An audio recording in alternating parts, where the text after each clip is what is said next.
right, now in this lesson, let's look at a few study tips that I have for you.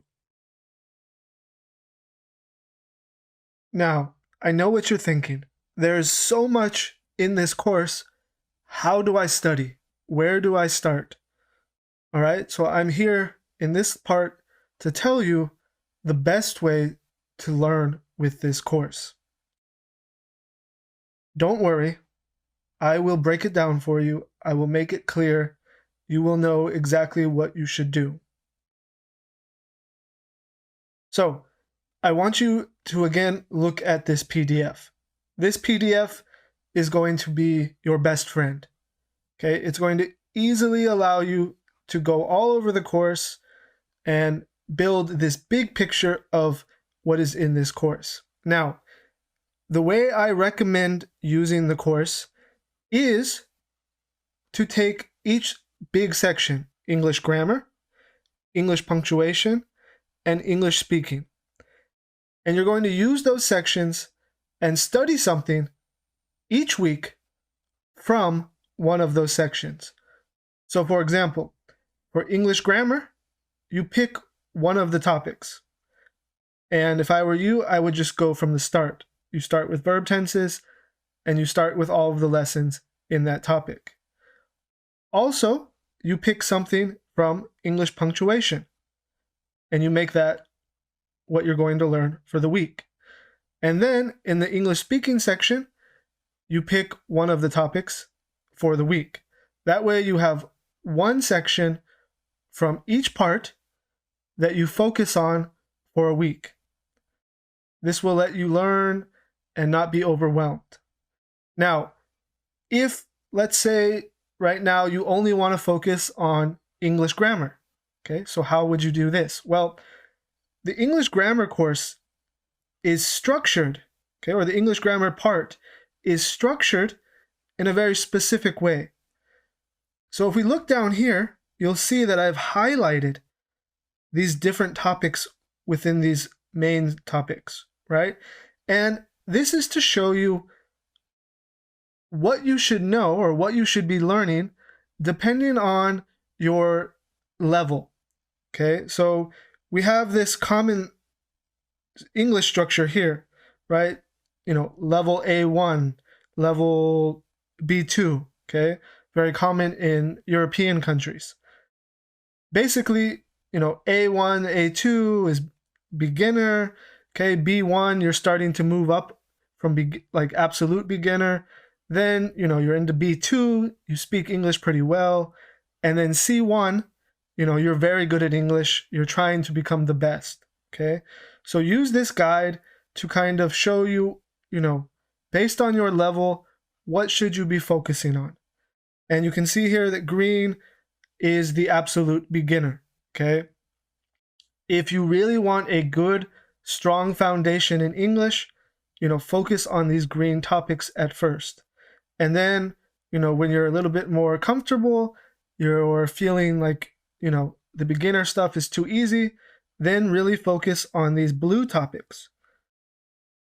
If you master the green topics and the blue topics, you'll be speaking English pretty well, okay? At that point, you want to move on to these red topics. These red topics are very useful. Okay, don't just skip them because I've highlighted them in the advanced section. They're going to make your English perfect, okay? They're going to let you talk about many different things in complex ways. So that is how you can look at the grammar section. And you'll notice, right, within each main part, so verb tenses, if you start from the very first one, it goes from easy to intermediate to advanced, okay? And that's the same with all of these grammar topics. If we look here in modal verbs, right, you start with easy, then to intermediate, then to the phrasal verb section, okay?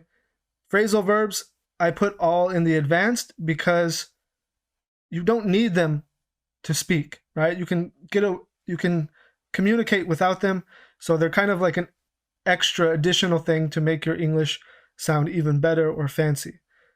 Then with nouns and pronouns, right? You start with the green is easy, blue is intermediate, and then red is the more difficult.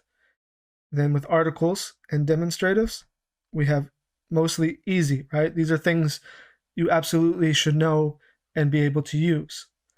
Okay, and it goes like that all the way through all of the lessons. So that is the way you should look at the grammar topics. For speaking, right, it's up to you, really. You can look through these topics, and if there is something that, you relate to more, focus on that for a week, right? So let's say, you're in business, right? You're using English for work a lot. Then, start here at business communication and your work routine. But if you just want to learn as much as you can about English, then there's no problem starting from the very beginning and just working your way down. Okay? And the same with the writing section, focus on one topic a week. Really study it, really learn it. Okay? So that is my recommendation. Again, each week, pick one main section from each main part, from the grammar, writing, and speaking parts, and then focus on that for the week. Use the PDFs, read them offline, watch the videos, and if you continue to do this, you will master English.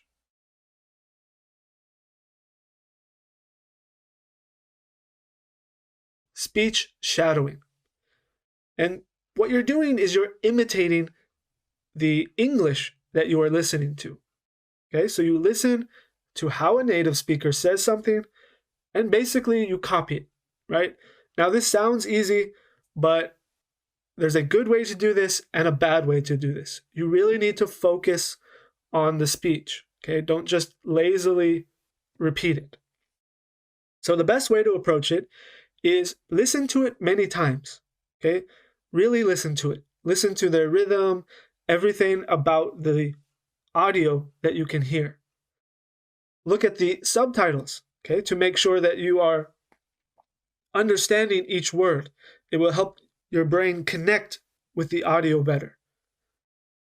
And then what you're going to do, okay, is you're going to try to imitate that audio.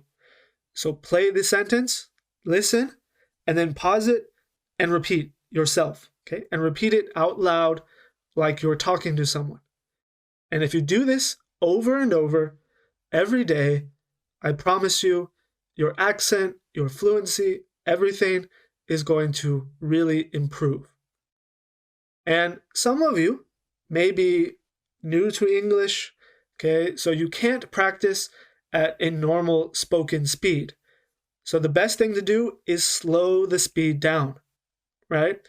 You're going to practice it at a slower speed until you can really say it clearly and smoothly, and then you can start increasing that speed. And an optional thing to do, okay, is to record yourself. So every time you're saying something, record it, and then you can play it back to back with the original audio and see if you can notice any difference or certain parts you need to improve. Another useful thing is retelling a story in English.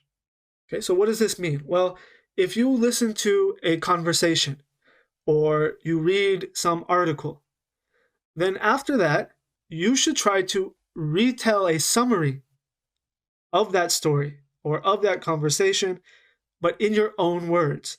This is going to help make you very fluent.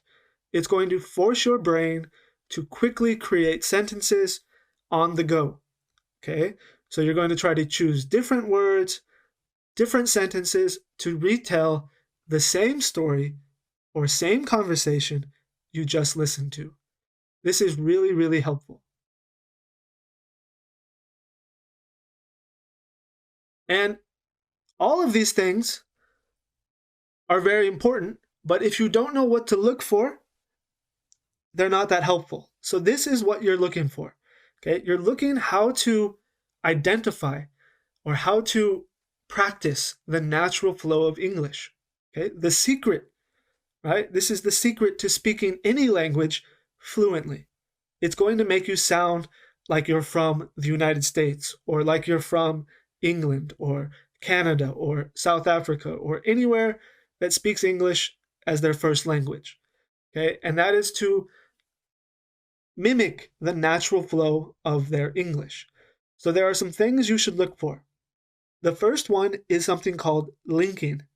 Okay, every language has this, but linking is where native speakers naturally or automatically blend words together.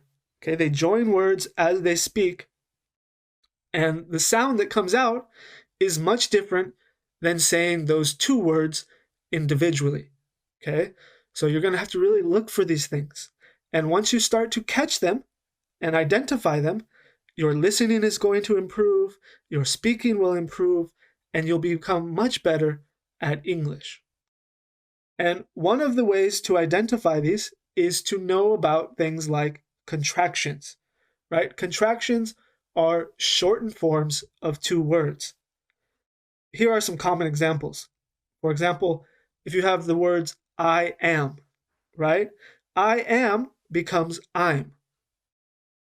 And if we use I'm, it sounds much different than I am.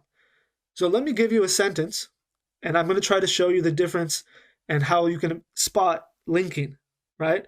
So if I say, I am going to eat dinner, right? It's very clear. I'm sure all of you can probably understand that. I am going to eat dinner. But I wouldn't talk like that to another person, right? It's very slow and I'm saying every sound, just to be clear. If I was really going to say something to a friend or, someone I know pretty well, I would say, I'm going to eat dinner. Okay? I don't know how many of you understood what I just said, but it was the same as I am going to eat dinner. I just spoke it more in a native rhythm. Okay? I linked my words together. So let me slow down what I did. I said, I'm gonna go eat dinner. I'm gonna go eat dinner. Okay? I'm gonna. I'm and going to becomes I'm gonna. Right? We link these words together. They have their own new sound. These are the things you want to look for as you're listening to the conversations or the example sentences. How are words being linked together? And this is going to help you understand people quicker and make your speaking better. Another thing that's important for making you sound like a native English speaker is stress. Okay, where are we putting stress on the word? Okay, a very common example of stress is the word photograph and photography. Okay, both of these words are spelt almost exactly the same. Okay, one has a Y at the end, but the stress of where we put the stress in the word is different. We have photograph, right? Photograph and photography. Okay, photograph, photography. Okay, so we're stressing different parts of this word.